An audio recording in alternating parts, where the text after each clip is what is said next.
অনেক টাকার মালিক, ঘরে 8-10টা কাজের লোক, কয়েকটা বাবুর্চি, কিন্তু সে হজম করতে পারে না।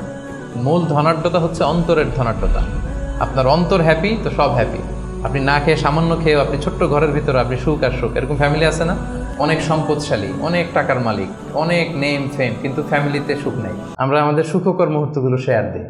আমাদের যে খুব গ্ল্যামারাস যে ইভেন্টসগুলো আছে, সুন্দর সুন্দর ইভেন্টস বাদ দেন, লেটস সে ছবি। আমি একটা ছবি আপলোড দিব কোনো এক কারণে, আমরা কি করি? 10টা ছবি তুলে খুঁজে খুঁজে সবচাইতে সুন্দর লুক আসছে যেটা, ওইটা দেই। এই সুখটাই আমরা প্রকাশ করি, সুখটাই শেয়ার করি, সুখটাই দেখাতে চাই। দুঃখ আমরা লুকাই। এবং আমি আজকে সার্চ করে অবাক হলাম, বিশ্ব সুখ দিবস নাকি একটা আছে। আপনারাও একটু গুগল করে দেখেন।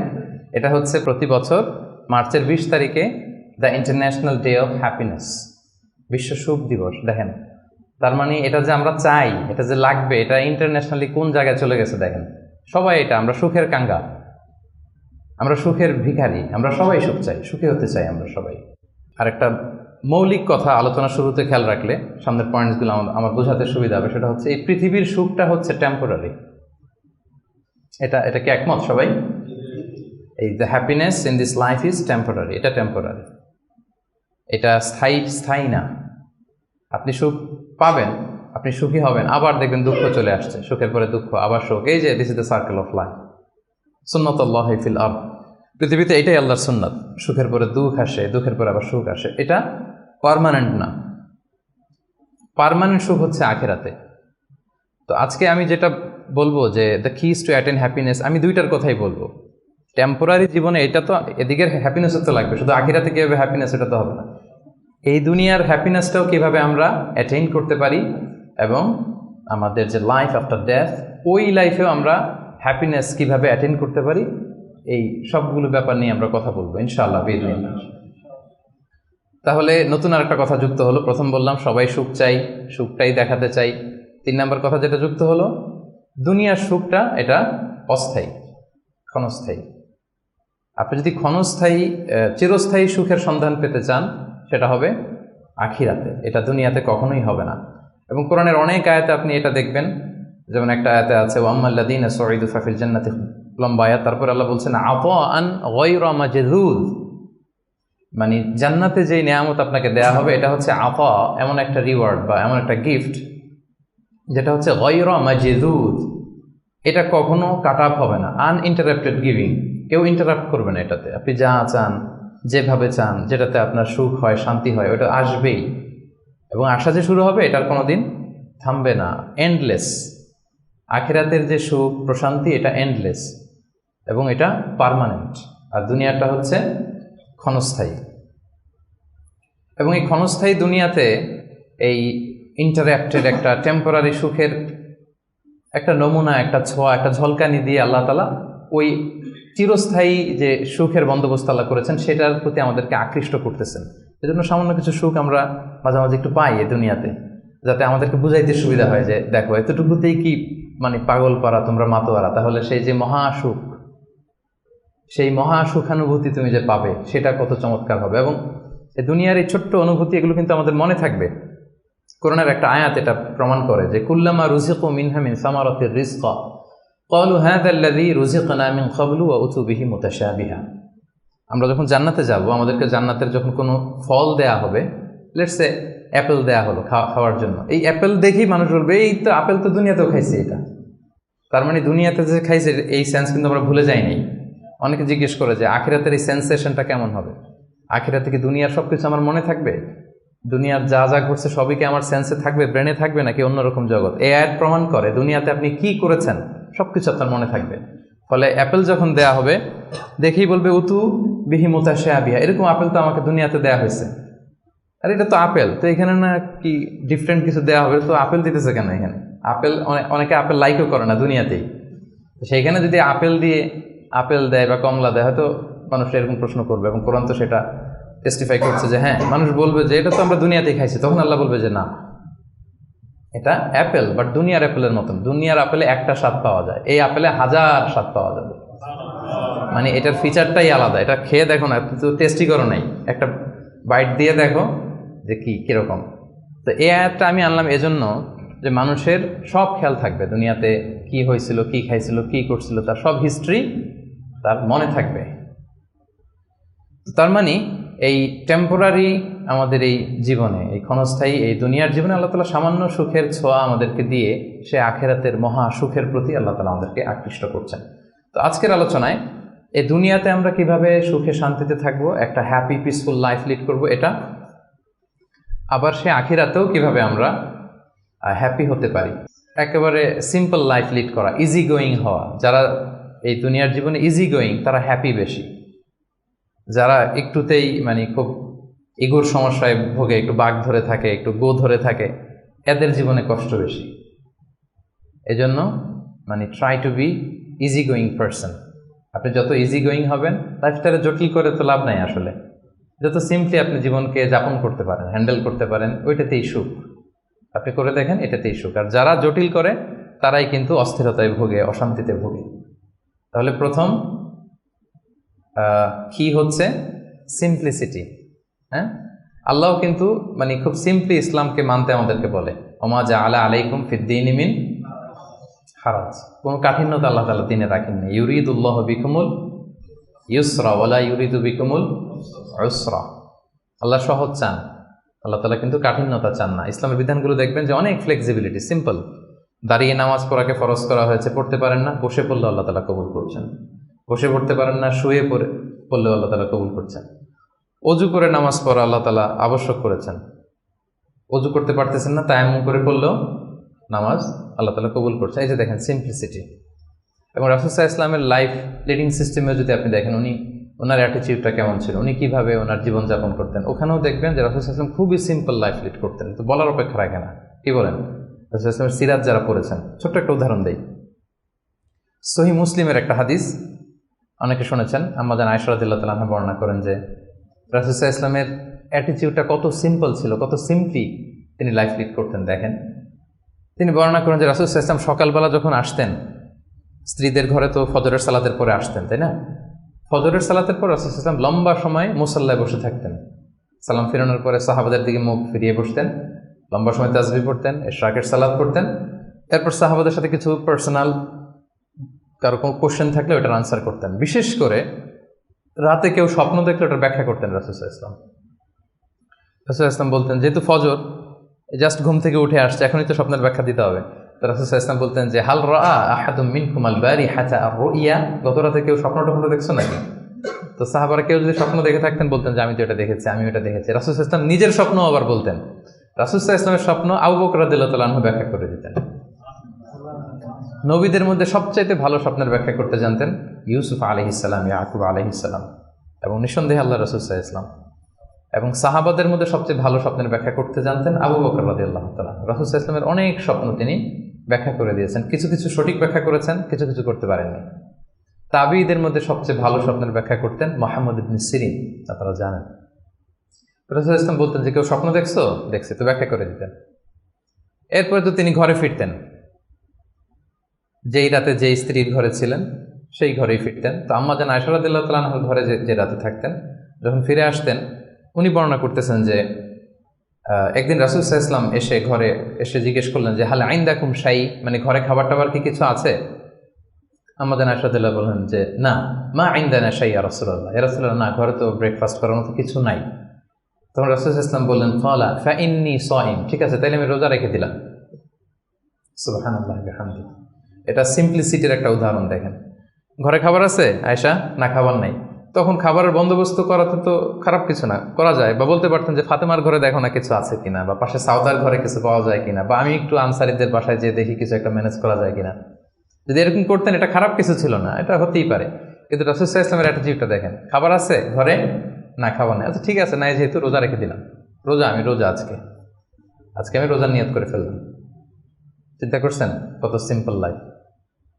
তো এইভাবে আপনি যদি এক পয়েন্টে, তো আমরা অনেক লম্বা চোরা কথা বলবো না, খুবই সিম্পল ওনার লাইফ লিডিং সিস্টেম ছিল। His lifestyle was so simple but yet so special. এই সিম্পলিসিটির মধ্যে দিয়ে উনি অনেক স্পেশাল ছিলেন। তাহলে জীবনে সুখী থাকার প্রথম কি হচ্ছে? কি সেটা? সিম্পলিসিটি। জটিলতায় না যে আসেন লাইফটাকে সিম্পল করে, সিম্পলি জীবনযাপন করে, এটা আপনাকে সুখ এনে দেবে। ইট brings happiness to your life. এটা গেল 1 নাম্বার। 2 নাম্বার, আপনার সেকেন্ড কি টু অ্যাটেন হ্যাপিনেস, সেটা হচ্ছে টু ফরগিভ আদার্স, অন্যকে ক্ষমা করে দেয়া। আপনি যদি ক্ষমা করে দেন মানুষকে, আপনি সুখে থাকবেন, শান্তিতে থাকবেন। আমাদের হয় চলতি পথে আমাদের বন্ধুদের মধ্যে বা আমাদের প্রতিবেশীর সাথে বা আমার কলিগের সাথে বা আমাদের সমাজে অনেকের সাথে অনেকের নানা সময় এমন বিভেদ, ঝগড়া এটা তৈরি হতে পারে, ফলে মনের মধ্যে ক্ষোভ, অশান্তি, ইভেন জেলাসিও আসতে পারে। কিন্তু এটা যদি আপনি কারোর প্রতি যদি রাগ, ক্ষোভ এটা পুষে রাখেন, ইট বার্নস ইউর সেলফ ইনসাইড, এটা ভিতরে আপনারা জ্বালাবে। যারে হিংসা করতেছেন, যার ব্যাপারে ক্ষোভ রাখতেছেন, এর কোনো ক্ষতি হয় না। ক্ষতি হয় যে এই ক্ষোভটা লালন করে, এই রাগটা যে ঝেড়ে ফেলতে পারে না হৃদয় থেকে, যে মন থেকে মানুষকে ক্ষমা করতে পারে না, সে কষ্ট পায়, অশান্তি নেমে আসে, দুঃখ নেমে আসে। আর যে সিম্পলি ক্ষমা করে দেয় সবাইকে, সে মানে সুখী একটা জীবনযাপন করতে পারে। এবং এটা জরিপেও, গবেষণাতেও দেখা গিয়েছে যে যে অন্যকে সহজে ক্ষমা করে দেয় সে হ্যাপি লাইফ লিড করে। তাহলে 2 নাম্বার কি? ফরগিভনেস, ক্ষমা করে দেয়া। এটা আমরা রাসূল সাল্লাল্লাহু আলাইহি ওয়াসাল্লামের জীবনীতে যদি দেখি, রাসূল সাল্লাল্লাহু আলাইহি ওয়াসাল্লাম কি পরিমাণে যে ক্ষমা করেছেন, তো আপনারা নিজেরাও জানেন যে কত ঘটনা। ওনার পুরো জীবনীটাই তো ক্ষমা। সবসময় ক্ষমা করে দিতেন, মনে দুঃখ পুষে রাখতেন না কখনো। এবং সাহাবাদেরকে বলতেন তোমরা ক্ষমা করে দাও। এক সাহাবী এসে বললেন, ইয়া রাসূলুল্লাহ, আমার তো অনেক কৃতদাস, ওরা শুধু কাজে ভুল করে, ওদেরও কি একটু পানিশমেন্ট দেওয়া উচিত না? রাসূল সাল্লাল্লাহু আলাইহি ওয়াসাল্লাম বলতেন না। তো কি করব? ক্ষমা করে দাও। কয়বার করবো? বলে প্রতিদিন কমপক্ষে 70 বার। যতবার তুমি আল্লাহর কাছে ক্ষমা চাইবে ততবার ক্ষমা করবে। যতবার আল্লাহর কাছে ক্ষমা পেতে চাও ততবার ক্ষমা করবে। ফিলোসফিটা বুঝতে পারছেন? আমরা আল্লাহর কাছে ক্ষমা চাই, কিন্তু আমরা একে অপরের ক্ষমা করতে পারি না। আল্লাহ তাআলা বলেন যে তুমি ক্ষমা করো, আমি তোমারে ক্ষমা করে দেব। তুমি ক্ষমা করো তোমার ভাইদের, আমি তোমার ক্ষমার ব্যবস্থা করতেছি। তো এই জন্য আমরা যেন ক্ষমা করি। রাসূল সাল্লাল্লাহু আলাইহি ওয়াসাল্লাম সবসময় ক্ষমা করে দিতেন, কারোর ব্যাপারে মানে ক্ষোভ, রাগ এগুলো কখনোই রাখতেন না। একটা ছোট্ট মজার ঘটনা বলি। আনাস রাদিয়াল্লাহু তাআলা আনহু বর্ণনা করেন যে রাসূল সাল্লাল্লাহু আলাইহি ওয়াসাল্লামের পাশ দিয়ে একবার আমি হাঁটতেছিলাম, ও আলাইহি বুরদুন নাজরানি, নাজরান এলাকা থেকে আনা একটা চাদর রাসূল সাল্লাল্লাহু আলাইহি ওয়াসাল্লামের গায়ে ছিল। রাসূল সাল্লাল্লাহু আলাইহি ওয়াসাল্লাম চাদর পরতেন। গলিদুল হাশিয়া, যে চাদরের মানে ওই যে চাদরের পাশে ডিজাইন করা থাকে না নাকি, এই তো এটার কি বলে বাংলায়, ভালো বাংলায়? নকশা তো ডিজাইনটারে বলে, কিন্তু চাদরের কর্নার পাশটারে কি বলে? পায়ের পার এটা বলে বাংলায়, না শুদ্ধটা কি আমি জানি না। তো ওই যে চাদরের পারে বা পাইরে গলিদুল হাশি, এটা খসখসে ডিজাইন ছিল। রাসূল ইসলাম গায়ে চাদর মুড়িয়ে আছেন। তো এক বেদুইন আসছে, যার মধ্যে ওইরকম সিভিলাইজেশনের ছোঁয়া লাগে না, সভ্যতার ছোঁয়া লাগে না। সে এসে রাসূল ইসলামের চাদর ধরে টান দিছে, টান দিয়ে বলছে, ইয়া মুহাম্মদ মুরলি মিন মালিল্লাহ, আচিনি মিন মালিল্লাহ, বাইতুল মাল থেকে কিছু দাও আমারে। আসছে ভিক্ষা করতে, আয়সা ধরেন আপনাকে ধরে টান দিল, এরকম জামা ছেড়ে ফেললো, কষ্ট দিল, তো এটা কি হয়? কি করবেন আপনি? মাইর। সহজ সিম্পল একেবারে সলিউশন, মাইর। তো নিশ্চয়ই আমরা রিয়াক্ট করবো, রেগে যাব। বেটা ভিক্ষা যাচ্ছে আমার কাছে, আমার পকেট থেকে টাকা নিবে, সে আমার সাথে খারাপ আচরণ করতেছে, তো আমি তো দেওয়ার কথা না সাধারণত, আমি তো রিয়াক্ট করবো।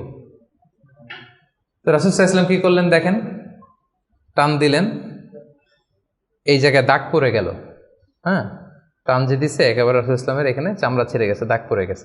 রাসূল সাল্লাল্লাহু আলাইহি ওয়াসাল্লাম শুধু এভাবে তাকালেন তার দিকে, তাকিয়ে ফাতাবাসসাম, একটা মুচকি হাসি দিলেন, দিয়ে বললেন যাও দিয়ে দাও, বাইতুল মাল থেকে কিছু অংশ দিয়ে দাও। মানে ও যে কষ্ট দিল, ব্যাড বিহেভিয়ার করলো, ওইটা দেখারই সময় নাই ওনার। আগে তো দেখবে, তারপরে না রাগ করবে, ফুলে ফেপে উঠবে রাগে, ওটা দেখারই সময় নেই রাসূল সাল্লাল্লাহু আলাইহি ওয়াসাল্লামের। রাসূল সাল্লাল্লাহু আলাইহি ওয়াসাল্লাম বুঝছেন যে তার ওই জ্ঞান নাই, সে চিনে নাই যে আমি রাসূলুল্লাহ, তার মধ্যে ওই সেন্স নাই। বললেন দিয়ে দাও, ওকে দিয়ে দাও, চলে গেল সে। তাও মুচকি হাসি উপহার দিলেন। সুবহানাল্লাহ বিহামদিহি। এই যে পজিটিভ অ্যাটিটিউডের কথা আমরা বলি, অপটিমিস্টিজমের কথা বলি, দেখেন রাসূল সাল্লাল্লাহু আলাইহি ওয়াসাল্লামের জীবন থেকে দেখেন অন্যকে ক্ষমা করে দেওয়ার কি নমুনা তিনি স্থাপন করেছেন। মক্কা বিজয়ের কথা যদি ধরেন, তায়েফের কথা যদি ধরেন, তায়েফে তো তিনি রক্তাক্ত হয়েছেন। তায়েফে যে গেছিলেন রাসূল সাল্লাল্লাহু আলাইহি ওয়াসাল্লামের নিজের কোনো সুবিধা নেওয়ার জন্য নাকি? তায়েফবাসীদেরকে জাহান্নামের আগুন থেকে বাঁচাতে, তাই না? কিন্তু তারা কি করলো? অত্যাচার করলো, পাথর মারলো, রক্তাক্ত করলো, রাসূল সাল্লাল্লাহু আলাইহি ওয়াসাল্লাম তাদেরকেও ইনস্ট্যান্ট ওই জায়গায় ক্ষমা। এমন না যে ভেবে দেখি ক্ষমাটা করবো কি করবো না, কাল পরশু দেখি, ভেবে চিন্তে যদি ভাল লাগে ক্ষমা করে দিলাম, আর না হলে না করলাম, এটা না, ইনস্ট্যান্ট ক্ষমা। মক্কা বিজয়ের দিন কি হলো? ঘর থেকে বিতাড়িত করা হলো, রাসূল সাল্লাল্লাহু আলাইহি ওয়াসাল্লামের উপর শারীরিক নির্যাতন, মেন্টাল প্রেশার, ওনার মেয়েদেরকে তালাক দেয়া হলো। রাসূল সাল্লাল্লাহু আলাইহি ওয়াসাল্লাম যখন নামাজ পড়তেন উঠে নারী ভুঁড়ি চাপিয়ে দেওয়া হতো, এলাকা থেকে নির্বাসন। কিন্তু অষ্টম হিজরিতে যখন মক্কা বিজয় করে আসলেন তখন কি হলো? ভয়ে সবাই যখন কাঁপছিল, উনি কি বললেন? লা তাসরিবা আলাইকুমুল ইয়াউম, তোমাদের প্রতি কোনো প্রতিশোধ আমার নেই। ইয়াগফিরুল্লাহু লাকুম ওয়া হুয়া আরহামুর রাহিমিন, আল্লাহ তোমাদের ক্ষমা করুক, তিনি মেহেরবান। ইযহাবু ফাআনতুমুত তালাকা, চলে যাও, ক্ষমা করে দিলাম আমি। জীবনের পরতে পরতে রাসূল সাল্লাল্লাহু আলাইহি ওয়াসাল্লামের আপনি বায়োগ্রাফি দেখলে দেখবেন পরতে পরতে একটা মানুষের ক্ষমা করার জন্য যেন মুখিয়ে থাকতেন তিনি, কখন ক্ষমা করবেন। তো এটা আপনি মানুষকে ক্ষমা করতে শিখেন, আপনি সুখে থাকবেন, আপনি সুখী হবেন। You will be happy at the end, শেষে অবশেষে আপনারই বিজয় হবে, আপনি সুখী হবেন, আপনি হ্যাপি হবেন। তো এটা হচ্ছে 2 নাম্বার পয়েন্ট, দ্য কি টু অ্যাটেইন হ্যাপিনেস। 2 নাম্বার কি? ক্ষমা করা, ফরগিভনেস। তাহলে কয়টা বললাম? প্রথমটা কি ছিল? সিম্পলিসিটি, জটিল করে লাভ নাই, লাইফটাকে সিম্পলি লিড করেন। 2 নাম্বার কি? ক্ষমা করবেন। সবাই করবেন, ক্ষমা করে দেন, দেখবেন যে আপনি ভেতর থেকে একটা প্রশান্তি, মনোদৈহিক প্রশান্তি আপনি মানে অনুভব করছেন। 3 নাম্বার, সুখে থাকার 3 নাম্বার চাবিকাঠি হচ্ছে try to make others happy, অন্যকে সুখী করার চেষ্টা করা। মানে আপনি হ্যাপি হইতে চাইলে আরেকজনকে হ্যাপি বানাইতে হবে। বুঝতে পারছেন না ব্যাপারটা? খুব সিম্পল। আপনি যদি অন্য মানুষ কিভাবে সুখী হতে পারে, তারা কিভাবে ভালোভাবে থাকতে পারে, এটা নিয়ে টেনশন করেন, আপনার হ্যাপিনেস নিয়ে এটার দায়িত্ব নিবে কে? কিছু কাউকে দান করেন, চ্যারিটি করেন, ডোনেশন করেন। এটা করার পরে যে কি সুখানুভূতি, অনুভূতি কি আর বোঝানো যায় না, ওটা অনুভব করতে হয়। এটা আপনি অনুভব করবেন, এবং যারা আপনার এটা করেন নিশ্চয়ই অনুভব করেছেন। তো এটা যদি আমাদের মধ্যে থাকে, এটা আপনাকে হ্যাপি করবে। চিন্তা করেন ইসলামের বিধানগুলো, ইসলামের বাতলে দেওয়া যে জীবন দর্শন কত সুন্দর, মানে পুরো সমাজের সবাই যেন আমরা হ্যাপি থাকতে পারি, এরকম একটা সিস্টেম, তাই না? অন্যরা হ্যাপি আমি করতে যাচ্ছি, আমি হ্যাপি হয়ে যাচ্ছি। এবং সহিহ মুসলিমের একটা হাদিস এখানে আমি উল্লেখ করতে চাই, লম্বা হাদিস, শেষের অংশটা টেক্সটটা হচ্ছে এরকম যে আল্লাহু ফি আউনিল আবিদি মা দামাল মা কানাল আবদু ফি আউনি আখি। রাসূল সাল্লাল্লাহু আলাইহি ওয়াসাল্লাম বলেন, আল্লাহ তাআলা ততক্ষণ পর্যন্ত বান্দার সাহায্যে থাকে যতক্ষণ পর্যন্ত বান্দা তার ভাইয়ের সাহায্যে থাকে। কথাটা বুঝতে পারছেন? আই রিপিট, আল্লাহ তাআলা ততক্ষণ পর্যন্ত কোনো বান্দার সাহায্যে থাকে যতক্ষণ পর্যন্ত এই বান্দা তার ভাইয়ের সাহায্যে থাকে। তা আপনি আল্লাহর সাহায্য পাইতে হলে এটার কন্ডিশন কি বলেন তো দেখি? আপনার ভাইকে হেল্প করা, তাকে হেল্প করেন, তার একটু উপকার করেন, আল্লাহ তাআলার পক্ষ থেকে নুসরাত, সাহায্য এটা নেমে আসবে। সুবহানাল্লাহ। তার মানে অন্যের প্রতি ভালো যেটা করেন, এই ভালোটা আপনার দিকে ফিরে আসে। অন্যের প্রতি শুভকামনা, এটা রিটার্ন হয়ে আপনার দিকেই ফিরে আসবে।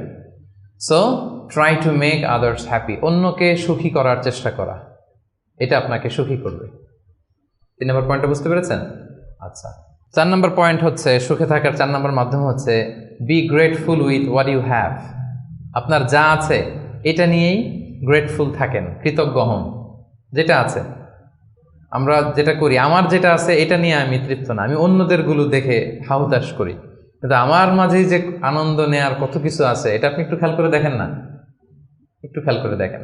এবং আল্লাহ তাআলা বলছেন যে ওয়া ইয তাআযানা রাব্বুকুম লা ইন শাকারতুম লা আযীদান্নাকুম ওয়া লা ইন কাফারতুম ইন্না আযাবি লাশাদীদ, যে তোমরা যদি শুকরিয়া করো আমি নেয়ামত বাড়িয়ে দেব, আর যদি কুফরি করো মানে অকৃতজ্ঞ হও তাহলে আমার শাস্তির মুখোমুখি কিন্তু তোমাকে হতে হবে। তাহলে শুকরিয়া করলে আল্লাহ তাআলা বাড়িয়ে দেয়। তো এই জায়গাটাতে আমাদের বড় ঘাটতি, আমাদের যা আছে, what I have I am not happy with that, এটা নিয়ে আমি সুখী না। আমি মনে হয় যে ওইটাতে মনে হয় সুখ, ওই জায়গায় যেতে পারলে আমার জীবনটা একেবারে খুব আমি আনন্দিত হতাম। তারপর আপনি যেই স্থানটাতে যেতে চান, ওই স্থানটাতে যে আছে তার সাথে কথা বলেন যে ভাই আপনি হ্যাপি তো? বলে না না, আমিও তো হ্যাপি না। ওই যে আমি তো খুঁজতেছি ওইটা, আমি যদি একটু ওই পর্যন্ত যেতে পারতাম তাইলে একেবারে মহা সুখ পাইতাম। আসলে সুখটা হচ্ছে আপেক্ষিক, আপনার যেটা আছে আপনি এটা নিয়ে যদি ভাবেন, দেখবেন যে শুকরিয়া করে শেষ করতে পারবেন। আপনি দেখেন যে আপনার আমাদের মধ্যে কত কমপ্লেইন, হ্যাঁ, কত অভিযোগ, আমার এটা নাই, আমার সেটা নাই, আমার ভালো ক্যারিয়ার নাই, আমার জব নাই, আমার সুন্দরী বউ নাই, আমার ফ্যামিলির এই সমস্যা, আমার ওই মানে আমার জীবনে কিছুই পাই নাই আমি। মানুষের মধ্যে যোগ বিয়োগ দিয়ে এরকম এটা থাকে। কিন্তু দেখেন, আপনার চেয়ে খারাপ অবস্থানে যে আছে, আপনি একটু দেখেন কি অবস্থা। আল্লাহু আকবার। আপনি যদি ক্যান্সারে আক্রান্ত কোনো পেশেন্টের সাথে যে একটু দেখা করেন, তখন বুঝবেন আপনার কি আছে। 2-3 বার কেমোথেরাপি দেওয়া হয়েছে, চুলগুলো দাড়িগুলো পরে একটা ফ্যাকাশে চেহারা হয়ে গেছে। ওরে যদি যে জিজ্ঞেস করেন, ভাই তুমি কি চাও, বলবে আমি শুধু বাঁচতে চাই। কি চাই? আপনি কি চান? ক্যারিয়ার চান, টাকা চান, ফলোয়ার চান, দাপট চান, আপনার অনেক কিছু লাগবে। আমি এটা চাই, ওইটা চাই, ওইটা চাই। ও শুধু একটা জিনিস চায়। কি চায় সেটা? যদি কোনোভাবে সে বাঁচতে পারে, মানে ডক্টর এসে যদি বলে যে না আপনি তো রিকভারি করে ফেলছেন, সে যে কি মহা খুশি, মানে অশ্রু সিক্ত সেজদা দিয়ে সে জানামাজ ভিজায় ফেলবে। হায় রে তার কান্না, হায় রে তার শুকরিয়া। কি জন্য শুকরিয়াটা করতেছে? বেঁচে আছে। আপনি বেঁচে আছেন না? আমি বেঁচে আছি না? তো আমি বেঁচে আছি, এই বাঁচতে পারাটা তার কাছে স্বপ্ন। চিন্তা করছেন ব্যাপারটা? এই যে আমরা শ্বাস প্রশ্বাস নিচ্ছি, কি সুস্থ সুন্দর জীবন যাপন করতেছি, এই বেঁচে থাকতে পারাটা একজনের কাছে স্বপ্ন, মহাস্বপ্ন। সে শুধুই বাঁচতে চায়। তো আমরা সুখ আসলে এদিকে সেদিকে খুঁজে বেড়াই। আমার মধ্যে যে আল্লাহ তাআলা সুখের কত টুলস দিয়েছেন, কত মাধ্যম দিয়েছেন, শুকর গুজার হওয়ার মতো কত নেয়ামত আল্লাহ তাআলা দিয়েছেন, সেটা আমরা চোখে দেখি না। আপনি যদি একটু খেয়াল করেন কি নেয়ামত দিয়েছে আল্লাহ তাআলা, আপনি অবশ্যই শুকর গুজার হতে পারবেন। অনেক কিছু আল্লাহ আপনারা দিয়েছে যেটা অন্য কাউকে দেয় নাই। অনেক কিছু আপনার মধ্যে আছে। তো এগুলোর জন্য আমাদের মানে গ্র্যাটিটিউড শো করতে হবে আল্লাহ তাআলার কাছে, যে আল্লাহ শুকর, আলহামদুলিল্লাহ, তুমি অনেক ভালো রেখেছো, অনেক ভালো আছে, আলহামদুলিল্লাহ। এই শুকরিয়া করার মেন্টালিটি যদি ডেভেলপ করেন, দেখবেন যে আপনি মহাসুখী। আপনার মধ্যে সুখানুভূতি, মনোদৈহিক প্রশান্তি, শান্তি এটা নেমে আসবে। আর যখনই দেখবেন যে আপনার উপরে যে আছে, যেমন রাসূল সাল্লাল্লাহু আলাইহি ওয়াসাল্লাম বলছে যে উনজুরু ইলা মান হুয়া আসফালা মিন, তোমার চেয়ে খারাপ পজিশনে আছে তার দিকে একটু তাকাও, তাইলেই শুকরিয়া করতে পারবা। তোমার চেয়ে উপরে যে আছে তার দিকে তাকিও না। এটা এমন না যে আপনি নিজেকে ডেভেলপ করার চেষ্টা করবেন না, করবেন, কিন্তু আপনি ওর দিকে তাকায় আমার এটা হলো না, আমি পারলাম না, এটা আসবে। কিন্তু আপনি যদি নিচের দিকে তাকান, তাহলে বুঝবেন যে আল্লাহ তাআলা আপনাকে কত ভালো রেখেছে। তো এই জন্য সুখী হওয়ার 4 নম্বর মাধ্যম হচ্ছে be grateful with what you have. যা আমার আছে এটা নিয়ে যেন আমি শুকর গুজার হই। আমি যেন বেশি বেশি পড়ি আলহামদুলিল্লাহ। বেশি বেশি কি পড়বেন? পড়তে পারবেন তো? নাকি আলহামদুলিল্লাহ বলার মতো জীবনে কিছুই ঘটে নাই আপনার? হ্যাঁ, এরকম কেউ আছেন যে না আমি কি নিয়ে আলহামদুলিল্লাহ বলি, আমার তো আলহামদুলিল্লাহ বলার মতো এরকম কিছুই খুঁজে পাচ্ছি না আমি। এরকম কেউ আছেন? হ্যাঁ, না, আলহামদুলিল্লাহ বলার মতো অনেক কিছু আল্লাহ তাআলা দিয়েছে। খুঁজে দেখেন, সুখে থাকবার মতো, আলহামদুলিল্লাহ বলার মতো অনেক কিছু আমাদের জীবনে আছে প্রিয় ভাইয়েরা। তো 4টা গেল। 5 নাম্বার আমরা চলে যাই এবার। 5 নাম্বার হচ্ছে অনেকটা কাছাকাছি আগেরটার, অ্যাভয়েডিং কম্প্যারিজনস, তুলনা না করা। আমরা অনেক সময় নিজেকে অন্যদের সাথে তুলনা করতে যে অশান্তিতে ভুগি, এটা কিন্তু হয়। কম্প্যারিজন করলেই অশান্তি নেমে আসে। এটা খেয়াল রাখবেন যে আল্লাহ তাআলা এই পৃথিবীতে আপনাকে একজন unique, a very unique person হিসেবে পাঠিয়েছেন। প্রতিটি মানুষ অনন্য এই পৃথিবীতে, প্রত্যেকটা মানুষ, কারোর সাথে কারো তুলনা হবে না। সো আপনি যদি দেখেন যে না ওর তো সফলতা বেশি, ওর তো এটা বেশি, ওর এটা হয়ে যায়, এটা হচ্ছে আপনার একটা হাইলাইটেড রিল। ফেসবুকে একটা নতুন রিল বের করছে না, এইটার সাথে কম্পেয়ার করলে হবে না। ইংরেজিতে একটা কি যেন বলে যে the grass is always green out of the fence, মানে বাইরে থেকে বাগানের ঘাস খুব সবুজ লাগে, কিন্তু বাগানে যে বসে দেখবেন না ওদিকে তো হলুদ হলুদ ঘাস আছে, মরা ঘাস, লাল ঘাস, এইটা সেটা, কিন্তু বাইরে থেকে গল্ফ মাঠ দেখলে কেমন লাগে? ওরে আল্লাহ, এত গ্রিন। গল্ফ মাঠে যে বইটা দেখেন যে কি খসখসে রুক্ষ, কিরকম, আরো কিছু ঘাস আছে, সুন্দর না? অসুন্দরটা কাছে গেলে দেখা যায়, দূর থেকে আপনি বুঝবেন না। তো আপনি যাদের গ্ল্যামারাস লাইফ দেখে আপনি হাহুতাশ করেন, বুক চাপড়ান, এটা হচ্ছে হাইলাইটেড রিল ফেসবুকের, মানে ওইটাই তার মূল লাইফ না। হ্যাঁ, that is not the total picture. কারণ শুরুতেই তো বলছি, দেই কোনটা আমরা ফেসবুকে? কথা বলেন, স্পেশাল ইভেন্টগুলো দেই আমরা। আমার দুঃখের ওটা তো আমি লুকাই, আমরা লুকাই, ওটা তো আমরা দেখাই না।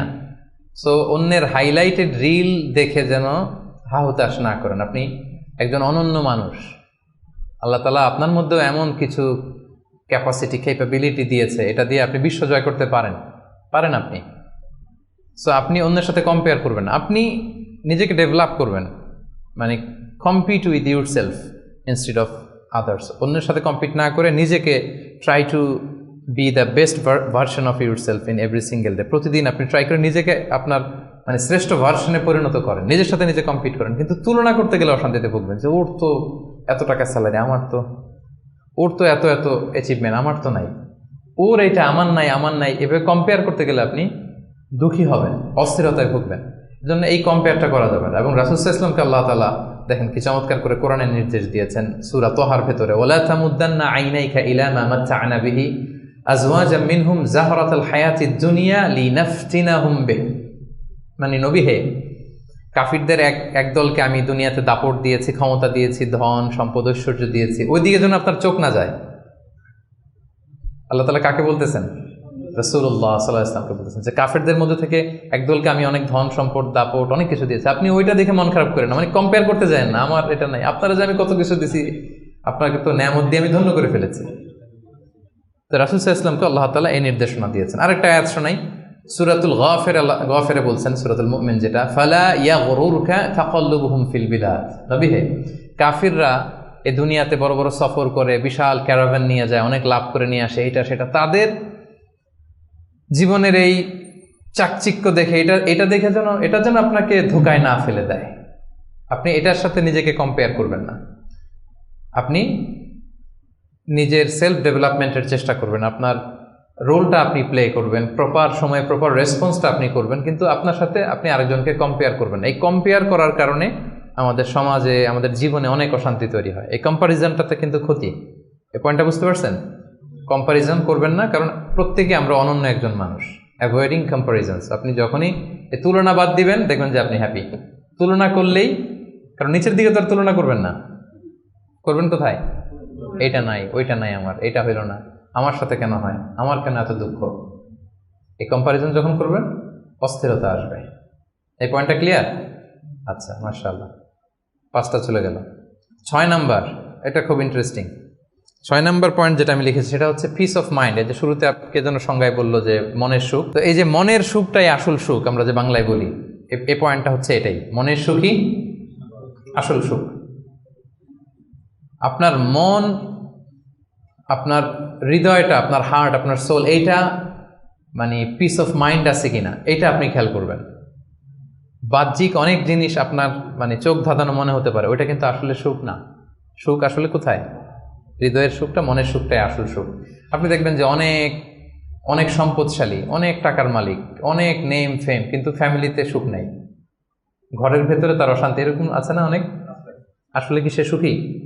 টাকা পয়সার তো শেষ নাই, মিলিয়নিয়ার, বিলিয়নিয়ার, মাল্টি বিলিয়নিয়ার, বিশাল বিজনেস ম্যাগনেট, কিন্তু ঘরে স্ত্রীর সাথে ভালো সম্পর্ক নাই, ছেলে মেয়ে কথা শোনে নাই, তো অহরহ এখনকার সময়। আসলে কি সে হ্যাপি? কি বলেন? চিত্তে শান্তি নাই, মনে সুখ নাই। মনের সুখ আসল সুখ।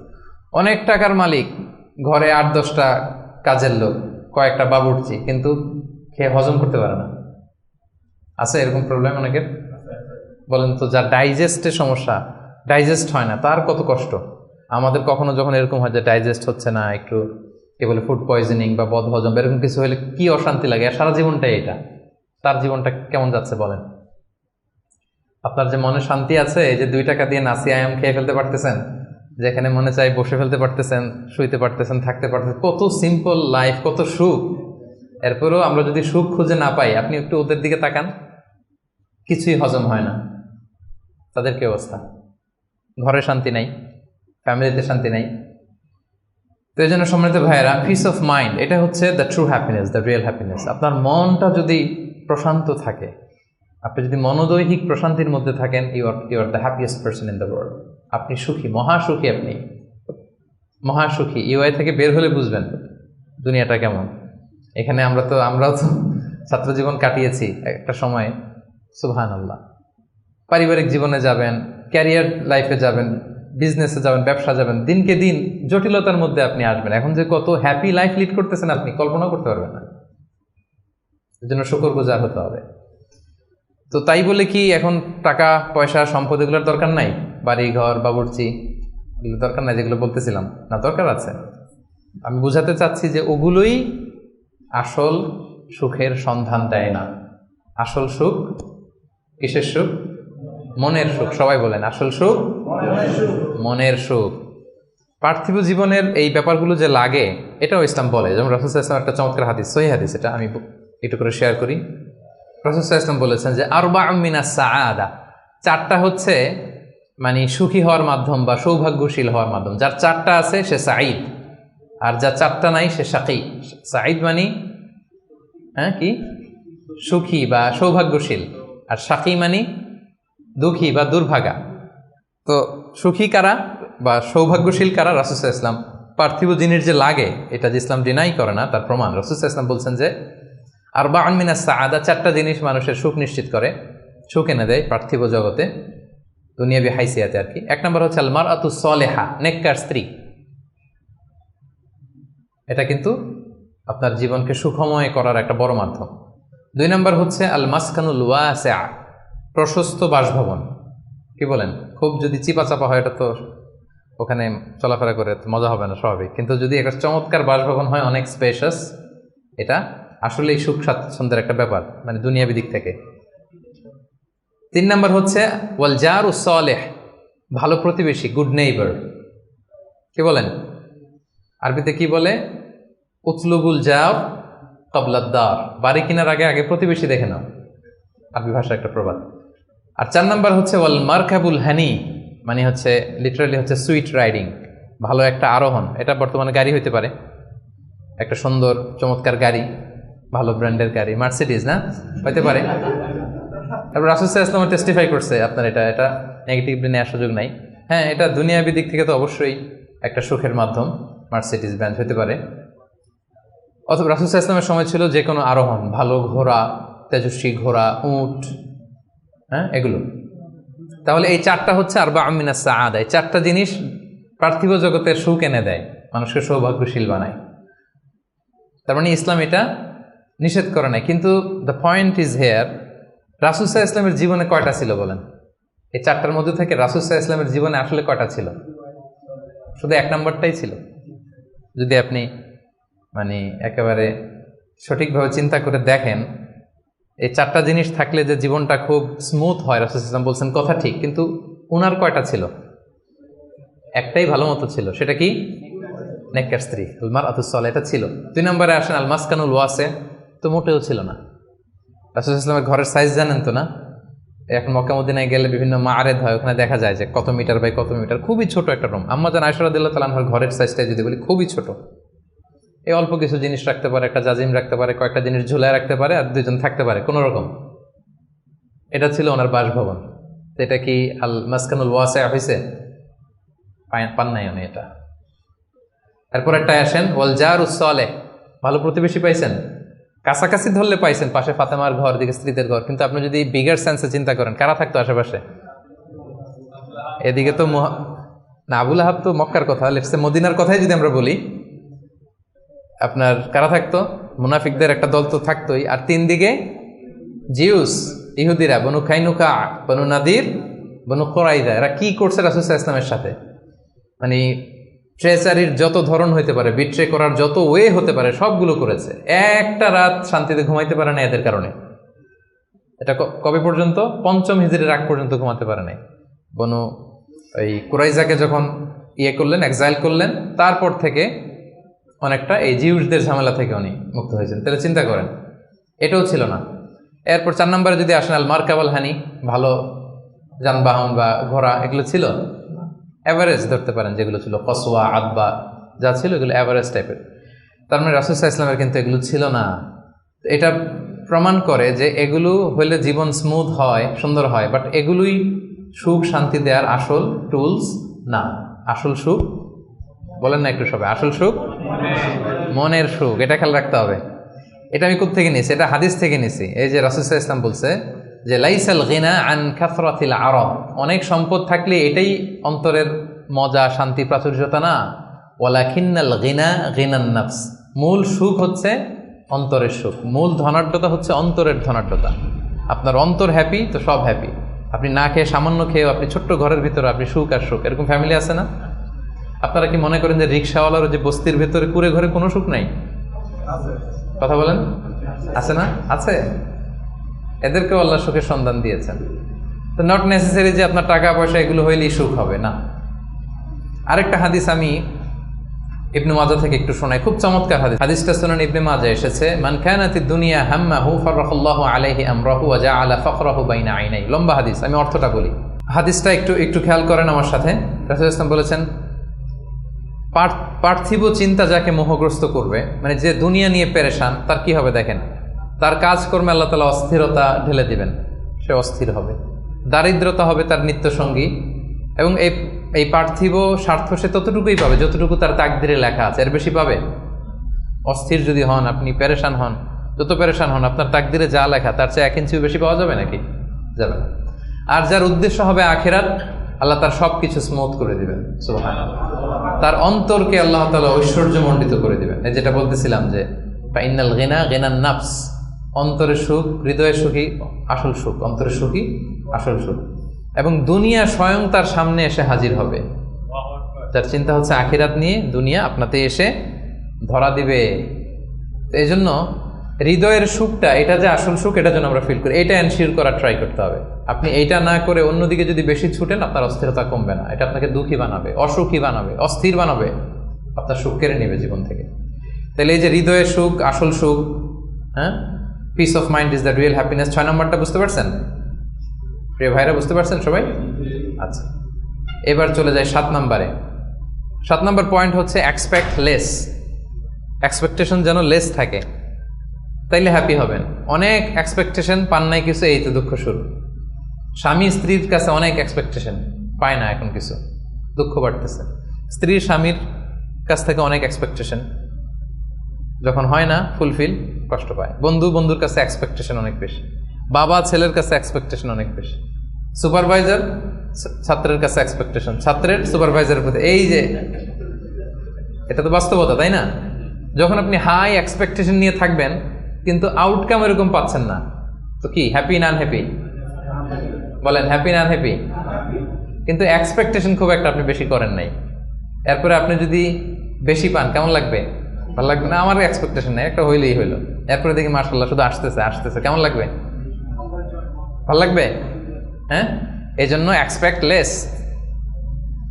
এক্সপেক্ট লেস মানে I am not talking about the goal. Goal should be higher and bigger. Goal বড় হবে, কিন্তু আপনার এক্সপেকটেশন যেন অনেক বড় না হয়। আপনার জীবনের গোল থাকবে বড়, কিন্তু আপনি যদি অনেক এক্সপেক্ট করেন জীবনের প্রতিটি ক্ষেত্রে, যখন ওই এক্সপেকটেশন ফুলফিল করবে না, আপনি কষ্ট পাবেন। এজন্য কালকে কি খাবো, আগামী মাসে কি হবে, এরপরের বছর, এই যে হাহুতাশ করা, অনেক এক্সপেক্ট করা, এটা মানুষের জীবনে দুঃখ নিয়ে আসে। আপনি আজকের জন্য বাঁচেন, কালকের তো জন্মই হয় নাই, আগামীকালের জন্ম হয়েছে। আজকের চিন্তা করেন, আজকের এটা নিয়ে আপনি থাকেন, দেখবেন যে হ্যাপি আপনি। আর যখনই কালকে কি করব, আগামী মাসে কি হবে, 23 সালে তো নাকি মন্দা, টাকার দাম কমতেছে, বিশ্ববাজারের কি অবস্থা, এই গোটা দুনিয়ার সব টেনশন যখন আপনি আপনার দায়িত্বে নেবেন, এই দুঃখ আপনার দুঃখ কেউ থামাতে পারবে না। দেখেন এখানে ইসলামী দৃষ্টিভঙ্গিটা কি দেখেন একটু। আল্লাহ রাসূল ইসলাম চমৎকার একটা কথা বলেছেন, সহিহ বুখারীর বর্ণনা। রাসূল ইসলাম বলেছেন, দুনিয়ার চলতি পথে আমাদের চলাফেরাটা বা লাইফস্টাইলটা যদি এমন হয়, দেখবেন যে ইউ উইল বি হ্যাপি। রাসূলুল্লাহ সাল্লাল্লাহু আলাইহি ওয়াসাল্লাম বলেছেন, কুন ফিদ দুনিয়া কাআন্নাকা গরীব আও আবিরু সাবিল। এই দুনিয়াতে তুমি এমনভাবে চলো যে তুমি গরীব। গরীবের ভালো বাংলা কি? মানে এই জায়গার লোক না আর কি, এটা চেনা আরেক জায়গার, স্ট্রেঞ্জার ইংরেজিতে, মানে as if you are a stranger here. হ্যাঁ, মুসাফির হতে পারে। ওই যে আবিরু সাবিল বলছে, ওইখানে আসলে মুসাফিরটা চলে আসার জন্য আমি ডিফারেন্সিয়েট করতেছি যে গরীব একটা আর আবিরু সাবিল আর একটা। এরকম স্ট্রেঞ্জারের মতো অথবা ট্রাভেলারের মতো লাইফ লিড করো। দেখেন হাদিসটা খেয়াল করে শুনতে হবে, তাহলে বুঝতে পারবেন অন্তর্নিহিত যে উদ্দেশ্যটা। এই দুনিয়াতে এমনভাবে চলো as if you are a stranger in this দুনিয়া or you are a traveller. আচ্ছা, এবার আমাকে উত্তর দেন। লেটস সে আপনার পেনাঙে যাইতে হবে, পেনাঙের ফ্লাইট ধরেন যে কেএলআই 2 থেকে 2টায়, দুপুর 2টায়, যে শোনেন যে 3 ঘন্টা ডিলে। কয় ঘন্টা? তা এখন 3 ঘন্টা যেহেতু ডিলে, তাহলে একটা ইজি চেয়ার কিনে নেই এয়ারপোর্টে, কি বলেন? একজন করলো কি, ইজি চেয়ার একটা কিনে নিল। এরপর ধরেন যে অনেক খাবার দাবার ওখানে কিনে নিল, এরপর ওখানে একটা এটা কিনলো সেটা কিনলো, মানে ওখানে একটা খাট কিনে নিল, এটা কিনে নিল। বিশাল এয়ারপোর্টের মধ্যে সে বিশাল আয়োজন করতেছে 3 ঘন্টা এনজয় করার জন্য। কোনো পাগলও কি এমনটা করে? কেন করে না? কারণ আবিরু সাবিল, সে তো ট্রাভেলার। 3 ঘন্টা তো কোনো রকম সুরাউতে যে একটু নামাজ পড়তে পড়তে, অথবা একটু কোরআন তেলাওয়াত করতে করতে, অথবা ক্ষুধা লাগলে একটু কেএফসিতে ঢুকে একটু ফ্রেঞ্চ ফ্রাইস খাইতে খাইতে তো চলে যাবে। কি বলেন? এভাবেই তো আমরা কাটাই। আমাদের ফ্লাইট ডিলে হলে কি করেন বলেন? 3 ঘন্টা ফ্লাইট ডিলে হয়েছে, এয়ারপোর্টে কি করেন? কিছু জরুরি ফোন কল আছে, সেরে নেই নাকি? একটু পত্রিকায় ঢুমারি কি কি নিউজ আজকে দেশে বিদেশের একটু দেখি, তারপরে একটু নামাজ পড়ে নেই, বা একটু অজু করে নেই, একটু ওয়াশরুম সেরে নেই, ক্ষুধা লাগলে একটু মেনু খেয়ে নেই, বা এটা একটু করে নেই। এইভাবে আমরা সাধারণত আমাদের ফ্লাইট ডিলে হলে টাইম পাস করি। তো এখন রাসূল ইসলাম বলছেন এই দুনিয়ার পুরো জীবনটাই আসলে তো এটা তো একটা ট্রানজিশন পিরিয়ড। আমরা মানে আমাদের ভাবনাতেই ওইটা আনি না যে আমাদের বিশাল এক জগৎ, আমাদের বিশাল এক ব্যবস্থাপনা ওখানে পড়ে আছে, ওইটার ওইভাবে ফিল করি না। বলি, পড়ি, শুনি, কিন্তু ফিলিংসটা ওইভাবে আসে না। মানে এমনভাবে এই দুনিয়াতে আষ্টে পৃষ্ঠে দুনিয়া কেন্দ্রিক আমাদের এমন ভাবনা। একটা মজার ঘটনা বলি। নূহ আলাইহিস সালামের সময়ে এক মা তার ছোট বাচ্চাকে কোলে নিয়ে আল্লাহ নবী নূহ আলাইহিস সালামের কাছে এসে বলতেছেন, ইয়া নবী আল্লাহ, হাযা ইবনি উদউ আল্লাহ লা, আমার ছেলে একটু দোয়া করে দেন। তো নূহ আলাইহিস সালাম বলতেছেন, কাম উমরু, তোমার ছেলের বয়স কত? তো সে বলতেছে, সালাসুমি আসানা, 300 বছর। কোলের শিশু বয়স কত শুনতেছেন? 300 বছর। নূহ আলাইহিস সালাম বলে, তোমার কোলের শিশু 300 বছর বয়স, অবশ্যই দোয়া করব, আল্লাহ তার জীবনে বরকত দেখ। কিন্তু তুমি কি জানো, শেষ জামানার যে উম্মতরা আসবে তারা 60 থেকে 70-এর মধ্যে সব মরেই যাবে। আমাদের গড় বয়স এটা না, রাসূল সাল্লাল্লাহু আলাইহি ওয়াসাল্লাম বলেছেন, আমারু উম্মতি মা বাইনা 60 ইলা 70, আমার উম্মতের গড় বয়স 60 থেকে 70। ওয়া আকাল্লুহুম মা ইয়াজুজু যালিক, অল্প কিছুই এটা ক্রস করে বেশি হায়াত পাবে। 80, 90, 100 এরকম হায়াত তো খুব কম না, রেয়ার কেস না? অ্যাভারেজ বয়স কত আমাদের? 60 থেকে 70। তো বলতেছে যে তুমি যে দোয়া চাইলা, ভালো, আমি দোয়া করি, তবে জেনে রেখো শেষ জামানার উম্মতদের গড় বয়স হবে 60 থেকে 70। এই কথা শুনে তো মহিলা বলে, ইয়া নবী আল্লাহ আয়াবনুন আল বুয়ুত, তাহলে তারা কি দুনিয়াতে ঘরবাড়ি বানাবে? মানে 60-70 হলে তার ঘরবাড়ি বানানো লাগে না, কি বলেন? 60-70 এটা তো এমনি সেমনি গাছের নিচে একটু খেয়ে দেয়, সাঁতার কেটে ঘুরে ফিরে, তো এ তো এমনি চলে যাবে। তা এখন এই মহিলারা যদি বুর্জ আল খলিফা দেখানো যাইত, আর এখানে এই যে সাতু মালয়েশিয়া টাওয়ার, সিগনেচার টাওয়ার আর মার্দেকাস টাওয়ার যদি দেখানো যেত, তাহলে বুঝতো যে কি বিল্ডিং আমরা বানাই দিছি। তো রাসূলুল্লাহ সাল্লাল্লাহু আলাইহি ওয়াসাল্লাম কি বলেছেন দেখেন, কুন ফি দুনিয়া কান্নাকা গরীব আও আবিরু সাবিল, এই দুনিয়াতে এমনভাবে থাকো যেন তুমি স্ট্রেঞ্জার, তুমি ট্রাভেলার। এবং ইবনু আমর রাদিয়াল্লাহু তাআলা আনহু বলতেন, ইদা আমসাইতা ফালা তানতাযিরিস সাবাহ, এখন রাত তো, কালকে সকাল যে পাবা এটা নিয়ে বসে থেকো না, আশা করো না এত বেশি। পাইলে বোনাস, পাইলে কি সকাল পেয়ে গেছি, রাতের অপেক্ষা করো না। ওয়াইদা আসবাহতা ফালা তানতাযিরিল মাসা, সকাল পাইছো তো রাতের জন্য বসে থাকো না, যদি পাও রাতটা তাহলে বোনাস, খুশি লাগবে। বোনাস পেলে কেমন লাগে? আর যদি আপনি এক্সপেকটেশন নিয়ে রাখেন যে আমি তো 1000 বছর বাঁচবো, এখন দেখেন যে সন্ধ্যাবেলা আজরাইল চলে আসছে, তখন সব একেবারে ভেস্তে যাবে। এজন্য এক্সপেক্ট লেস, তাহলে সুখে থাকবেন। কিন্তু বনি আদমের দেখেন আরেকটা হাদিস না বললেই না, রাসূল সাল্লাল্লাহু আলাইহি ওয়াসাল্লাম বলছেন যে আমাদের প্রত্যাশার ইয়েটা কত বেশি। সহিহ বুখারীর হাদিস, যে লাউ আন্না লিবনি আদম ওয়াদিয়ান মিন যাহাব আহাব্বা ইয়াকুনা লাহু ওয়াদিয়ান ওয়া লা ইয়ামলা ফাহু ইল্লা তুরাব, আমাদের প্রত্যেককে যদি একটা করে স্বর্ণের পাহাড় দিয়ে দেওয়া হয়, আমাদের যে চাই আরও লাগবে, টেন্ডেন্সিটা এমন। রাসূল সাল্লাল্লাহু আলাইহি ওয়াসাল্লাম উপমা দিয়ে বোঝাচ্ছেন, আমাদের প্রত্যেককে একটা করে যদি স্বর্ণের, যদিও বলা হচ্ছে ভ্যালি, উপত্যকা বোঝানোর জন্য বলছি, 2 পাহাড়ের মধ্যবর্তী জায়গাকে ভ্যালি বলে, লেটস সে ধরেন পাহাড়ের সমান, আমাদের প্রত্যেককে একটা করে পাহাড়ের সমান স্বর্ণের পাহাড় যদি আমাদেরকে দিয়ে দেওয়া হয়, আমাদের টেন্ডেন্সি হবে যে আরেকটা কিভাবে পাওয়া যায়, এটা হচ্ছে আমাদের টেন্ডেন্সি। এবং কবরে যাওয়ার আগ পর্যন্ত এই চাহিদা কমবে না। আচ্ছা বলেন, একটা পাহাড় কেন, 1000 কেজি স্বর্ণ পাইলে তো আমরা 14 গোষ্ঠী খেয়ে তো শেষ করতে পারবো না, পারবো? তারপর আমাকে দেয়া হলো উহুদ পাহাড় পরিমাণ একটা স্বর্ণের পাহাড়, এরপর আমার আরেকটা কেন লাগবে, এটা বোঝান কেন লাগবে? কিন্তু হিউম্যান বিং এর নেচার, যারা আছে বেশি সে চায় বেশি, তার ডিমান্ড বেশি, তার এক্সপেকটেশন বেশি। এজন্য সম্পদ হইলেই যে সুখ আসবে এমন না। খেয়াল রাখবেন, মানুষ যত ধনী হয় তার রিজিকের পেরেশানি তত বাড়ে, কিন্তু ধনী হয়েছিলই রিজিকের পেরেশানি কমানোর জন্য। কি বলেন? এই যে আমরা ধনী হইতে চাই কেন? যাতে রিজিকের টেনশনটা কমে, হ্যাঁ, একটা সুন্দর লাইফ লিড হয়। কিন্তু যত ধনী হচ্ছি পেরেশানি কি বাড়ে না কমে বলেন তো? এই জন্য expect less, you will be happy. এই পয়েন্টটা বুঝতে পারছেন? আচ্ছা, 8 number, do not expect gratitude from anyone. কাছাকাছি কিন্তু একটু ভিন্নতা আছে। কারো কাছ থেকে আপনি গ্র্যাটিটিউড আশা করে বসে থাকবেন না, মানে অন্য কেন আমার কাজের অ্যাপ্রিসিয়েট করলো না, আমার কেন থ্যাঙ্কস দিল না, হ্যাঁ আমার মূল্যায়ন করলো না, আমার দাম দিল না, আমার নামটা নিল না, এরকম হয় না সমাজে? আছে না যে আমার নামটা তো নিল না, কি বলেন, আমার তো মূল্যায়ন করলো না, আমার তো দাম দিল না, ওরা আমি দেখে নিব। এইটা যখন আপনার মধ্যে আসবে যে আমারে কেন অ্যাপ্রিসিয়েট করে না, আমাকে মূল্যায়ন কেন করে না, এই তো আপনি আপনার সুখ নষ্ট করে দিলেন। এই টেন্ডেন্সি থেকে বেরোতে হবে না। যেটাই করবো একজনের মানে খুশির জন্য, তিনি কে? আল্লাহ। আপনি আল্লাহ তাআলার খুশির জন্য সব করেন, আপনি হ্যাপি হবেন, আপনার কাজের অ্যাপ্রিসিয়েশনও পাবেন, আপনার নামও মানুষ নিবে, সবই হবে। কিন্তু করবেন কার খুশির জন্য? কিন্তু এক্সপেকটেশন যদি থাকে যে আমাকে কেন থ্যাঙ্কস দিল না, আমার গ্র্যাটিটিউড কেন দিল না, এই তো আপনার মধ্যে অশান্তি চলে। আপনি ভালো কাজ করেন, ভালো কাজ করলে এটা অ্যাপ্রিসিয়েশন আসবে। বাগানে ফুল ফুটলে ওটা সুঘ্রাণ ছড়াবে, আকাশে চাঁদ উঠলে ওটা দেখবে, ওটা লুকায় থাকে নাকি? ওটা আসবেই। এজন্য বিশ্বাসীদের টেন্ডেন্সি হবে কিরকম? সূরাতুল ইনসান আল্লাহ তাআলা বলছেন আবরারের বৈশিষ্ট্য কি, বলতে বলতে শেষে আল্লাহ বলছেন ইন্নামা নুতঈমুকুম লিওয়াজহিল্লাহ লা নুরিদু মিনকুম জাযাআও ওয়ালা শুকুরা, যে আমরা তোমাদেরকে এই যে আপ্যায়ন করাচ্ছি, খাওয়াচ্ছি, এটা আল্লাহর সন্তুষ্টির জন্য, লিওয়াজহিল্লাহ। তোমাদের কাছে কোনো জাযাকাল্লাহু খায়র বলবা এটাও লাগবে না, শুকরিয়া বলবা এটাও চাই না, জাযা শুকুর কিছুই চাই না, সব করি কার জন্যে? আপনি এটা করে দেখেন, do everything for the sake of Allah, you will be happy. কিছু পাইলে তো পাইলেন, কিন্তু ও কেন গণলো না, ও দাম দিল না, ও নাম নিল না, মূল্যায়ন করলো না আমাকে, এইটা থেকে বেরো আসতে হবে। এইটা যতদিন আপনি লালন করবেন আপনি আনহ্যাপি হবেন। বুঝতে পেরেছেন? 8টা গেল, আর কয়টা আছে? 9 নম্বর হচ্ছে বি হোপফুল, বি অপটিমিস্টিক। আশাবাদী হইতে হবে। বিশ্বাসীরা সবসময় আশাবাদী হয়। শয়তানের মিশন হচ্ছে আমাদেরকে হতাশ বানানো। শয়তানের মিশন কি?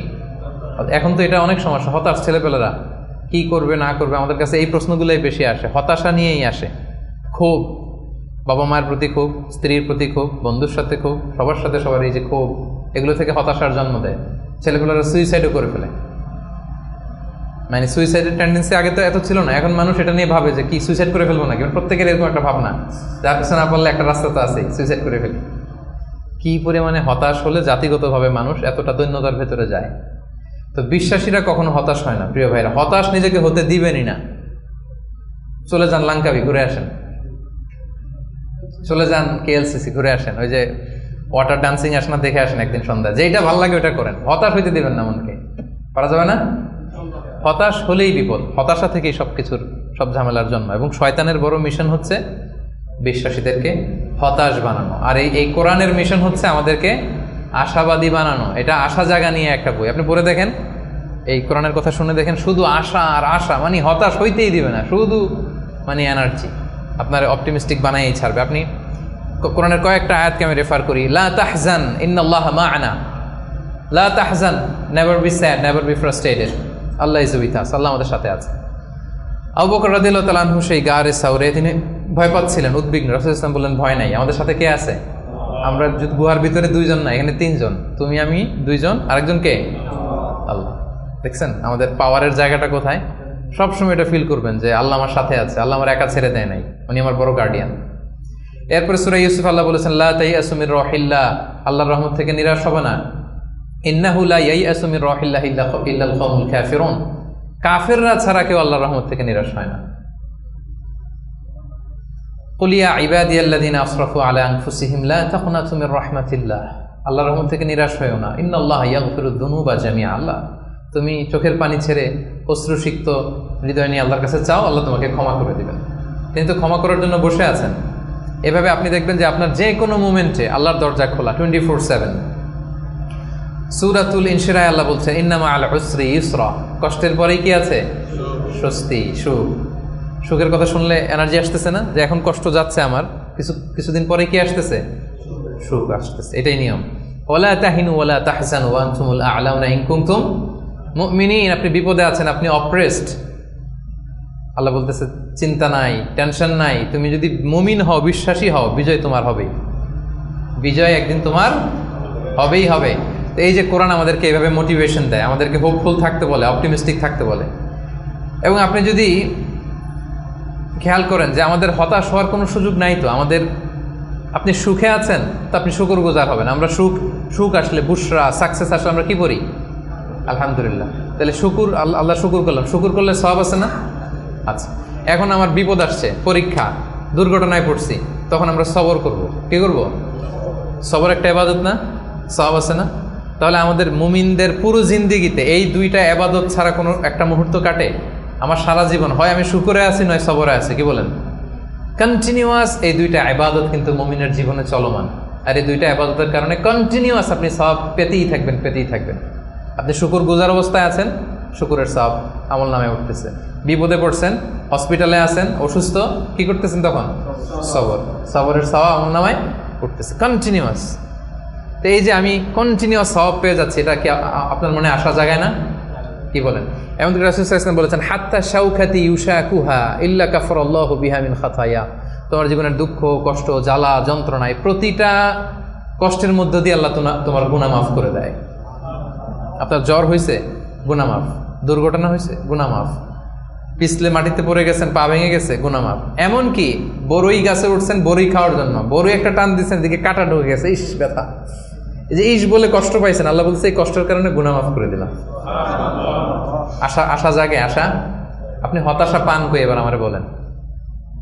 আপনি কোন ডিকশনারিতে হতাশা খুঁজে? হতাশার তো কোনো সুযোগই নাই আমাদের। আমাদের পুরো জীবনটা হচ্ছে আশা দিয়ে ভরা, শুধু আশা আর আশা। এই যে আমরা এই পৃথিবী থেকে বিদায় নিবা, আমরা মারা যাবো, এটা আপনার হতাশ লাগে? কষ্ট লাগে? আরে এটাই তো আসল আশার জায়গা।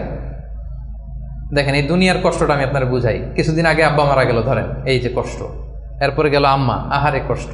এরপর বউ মারা গেল, আহারে কষ্ট। এই দেখেন কষ্ট, অন্যান্য কষ্ট বাদ দিলাম, আমার প্রিয়জনরা যে আমার থেকে বিদায় নিচ্ছে একটার পর একটা, আমার তো ক্ষতবিক্ষত হচ্ছে না হৃদয়? আমি কষ্ট পেতে পেতে আপনি কত কষ্ট পাবেন? ওইখানে এই কষ্ট আছে আপনার? ওইখানের কথা ভাবলেই, আরে আমার বউরে তো আমি ওখানে পাবো, আরে আমার দাদাকে তো আমি ওইখানে পাবো, আমার আব্বাকে আমি এত ভালোবাসতাম, আমার আব্বার ওইখানে পাবো আমি। বিশ্বাসে যদি হয়, আমার আব্বা, আম্মা, স্ত্রী, দাদা, দাদি মিলে আজীবন আতাআন গায়রা মাজজুজ, চিরকাল ওখানে থাকবো। তো মৃত্যুকে তো মুমিন ভয়ই করেন, এটা তো একটা আনন্দের বিষয়। আচ্ছা, আর উদাহরণ দিয়ে বলি, আপনি আছেন মালয়েশিয়াতে, আপনার জীবনের সবচাইতে কাছের মানুষ, প্রিয় মানুষ আপনার আব্বা, উনি থাকে আমেরিকাতে, 10 বছর আপনার দেখা নাই। এখন বলা হইলো তোমার গ্রাজুয়েশনও শেষ, ইউএস এর ভিসাও হয়েছে, তুমি মালয়েশিয়া থেকে ইউএসএ যাবা, তোমার সবচেয়ে বড় গার্ডিয়ান তোমার আব্বার সাথে দেখা করতে। খুব কষ্ট লাগবে না আপনার? কি লাগবে বলেন না কেন? কেমন লাগবে আপনাদের? আপনি মহা খুশি হবেন না?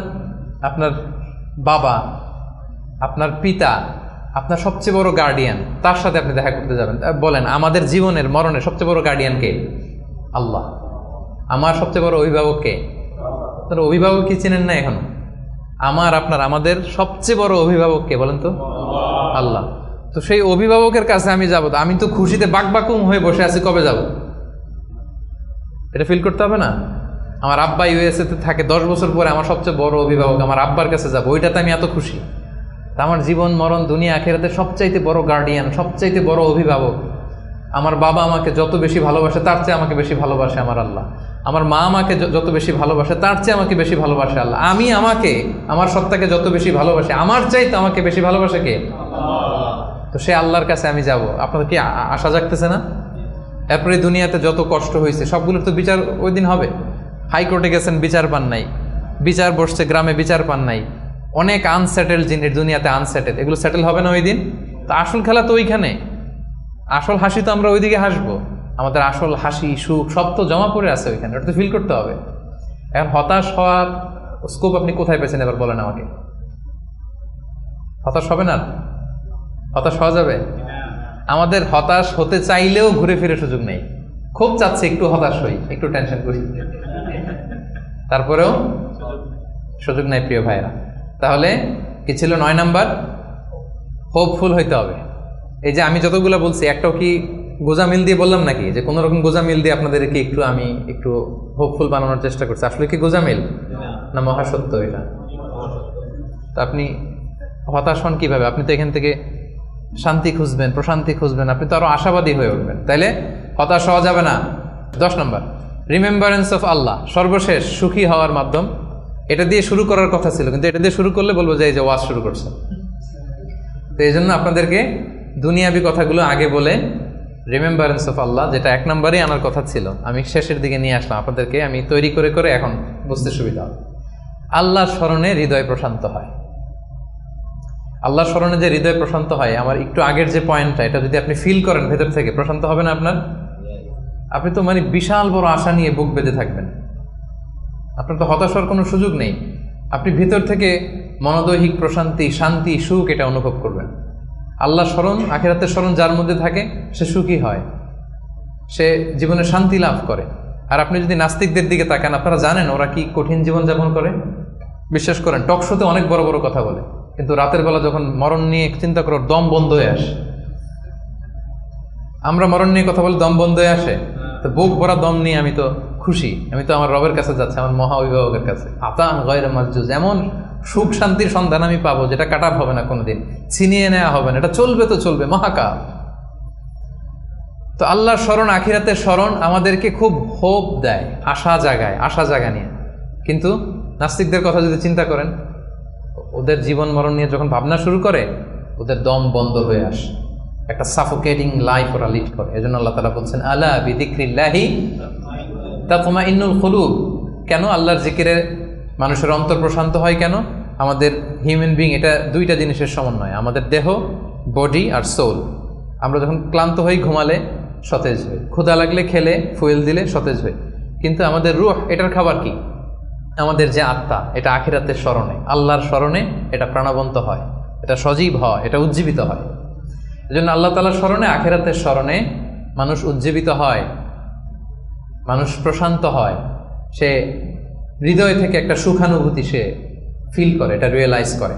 আর যারা এটা করে না, আল্লাহ কি বলছেন, ওয়ামান আ'রাদা আন যিকরি ফাইন্না লাহু মাঈশাতান দানকা, they will live a very suffocating life, very miserable life. আপনি যদি নাস্তিকদের দিকে তাকান, they are all the time long in dilemma, in confusion, they don't know how to go, how to proceed, মানে কি ভাববে, কোন দিকে যাবে, আসলে কি, যদি থাকে কিছু। এই যদি থাকের চিন্তায় ওরা একটা দম বন্ধ হওয়ার মতো যে পরিবেশ পরিস্থিতি, এরকম একটা লাইফ তারা লিড করে। আর যারা বিশ্বাসী, আল্লাহ বিশ্বাসী, আখিরাতে বিশ্বাসী, তারা এই পৃথিবীর জীবনে তো সুখী হবেই, আখিরাতে তারা মহাশান্তির সন্ধান পাবে। এবং যে আয়াতটি দিয়ে শুরু করেছিলাম সেটা দিয়ে শেষ করে আল্লাহ তাআলা বলছেন, মান আমিলা সালিহাম মিন যাকারিন আও উনসা ওয়া হুয়া মুমিন ফালানুহইয়ান্নাহু হায়াতান তাইয়্যিবা ওয়া লানাজজিয়ান্নাহুম আজরাহুম বিআহসানি মা কানু ইয়ামালুন। সৎ কর্ম সম্পাদনকারী কোনো মুমিন ব্যক্তি, নারী হোক পুরুষ হোক, যে আমি 10টা যা বললাম, এটা সামহাও হয় ইমানের সাথে সম্পৃক্ত, নয় সৎকর্মের সাথে সম্পৃক্ত। এটা দুইটা যদি কেউ নিশ্চিত করে, আল্লাহ বলে ফালানুহইয়ান্নাহু হায়াতান তাইয়্যিবা, আমি গ্যারান্টি দিচ্ছি, আমি কমিটমেন্ট দিচ্ছি, আমার প্রোক্লেমেশন, আমার ডেক্লেয়ার, যে আমি তাদেরকে হায়াতে তাইয়্যিবা, আমরা বলি না আল্লাহ হায়াতে তাইয়্যিবা দান করুক আপনাকে, বলি না বাংলায়? হায়াতে তাইয়্যিবা মানে একটা পবিত্র জীবন, একটা সুখময় জীবন, একটা শান্তিময় জীবন আমি তাদেরকে দান করব। এজন্য আল্লাহ তাআলার স্মরণে মানুষের হৃদয় প্রশান্ত হয়। আল্লাহর স্মরণে, আখিরাতের স্মরণে যাদের হৃদয় প্রশান্ত হয়, এদের দুনিয়াতে যে কোনো কষ্ট নাই, সমস্যা নাই তা না, আছে, অভাব অনটন আছে, দুর্ঘটনা আছে, কিন্তু এগুলো তাদেরকে উদ্বিগ্ন হতে দেয় না। কথা বুঝতে পেরেছেন? বিশ্বাসী, সৎকর্মপরায়ণশীল ব্যক্তিদের জীবনে কষ্ট আছে, দারিদ্রতা আছে, দুঃখ আছে, কিন্তু এটা তাদেরকে উদ্বিগ্ন বানায় না, এটা তাদেরকে অস্থির হতে দেয় না, অস্থির চিত্তের হয় না, তারা প্রশান্ত চিত্তের অধিকারী। আর আমরা শুরুতেই বলেছি যে অন্তরের সুখী বড় সুখ বা আসল সুখ। তো হৃদয়ের সুখটা তারা সবসময় অনুভব করে। আলা বিযিকরিল্লাহি তাতমাইন্নুল কুলুব, জেনে রাখো, সাবধান, আল্লাহ তাআলার স্মরণেই হৃদয় প্রশান্ত হয়। তো আমরা যেন আল্লাহ তাআলার স্মরণের মধ্য দিয়ে, আখিরাতের স্মরণের মধ্য দিয়ে পৃথিবীতে সুখী হতে পারি, প্রশান্ত চিত্তের অধিকারী হতে পারি। আল্লাহ তাআলা আমাদের সবাইকে কথাগুলো বোঝার, আমল করার তৌফিক দান করুন।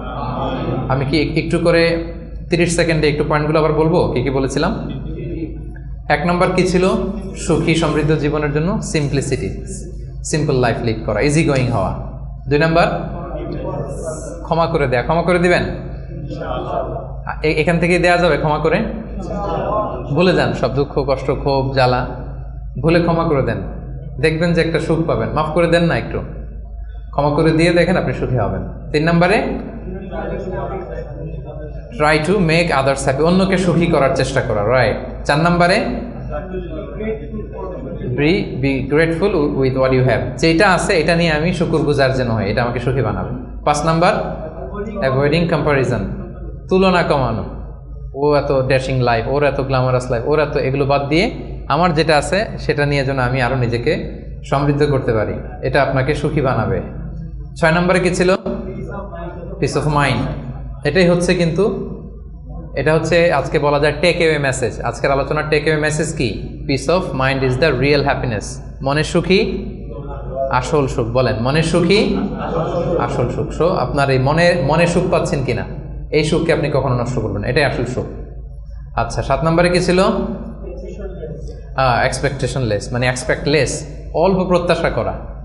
বেশি প্রত্যাশা করলে না মিললে কষ্ট, আর অল্প প্রত্যাশা করছি পাইছি অনেক, তাহলে হ্যাপি। আচ্ছা, 8 নম্বরে do not expect gratitude from anyone. অন্যের থেকে গ্র্যাটিটিউড, শুকর, থ্যাংক ইউ, অ্যাপ্রিসিয়েশন, এগুলোর জন্য বসে না থাকা। আচ্ছা, 9 নম্বরে কি ছিল? বি হোপফুল, বি অপটিমিস্টিক, আশাবাদী হওয়া, নিরাশ হওয়া যাবে না। আর নিরাশ হওয়ার কোনো সুযোগই তো আজকে আমরা পেলাম না, অনেক ট্রাই করে, কি বলেন? সো নিরাশ মোটেও হওয়া যাবে না। আর 10 নম্বরে কি ছিল? রিমেম্বারেন্স অফ আল্লাহ, আলা বিযিকরিল্লাহি তাতমাইন্নুল কুলুব। আল্লাহর স্মরণের মধ্যে দিয়ে হৃদয় প্রশান্ত হয়। আল্লাহ তাআলা আমাদের সবাইকে একটা হ্যাপি, পিসফুল, মানে life with full of contentment, tranquillity, একটা হ্যাপি অ্যান্ড পিসফুল লাইফ যেন আমরা লিড করতে পারি। আল্লাহ তাআলা আমাদের সবাইকে তৌফিক দান করুন।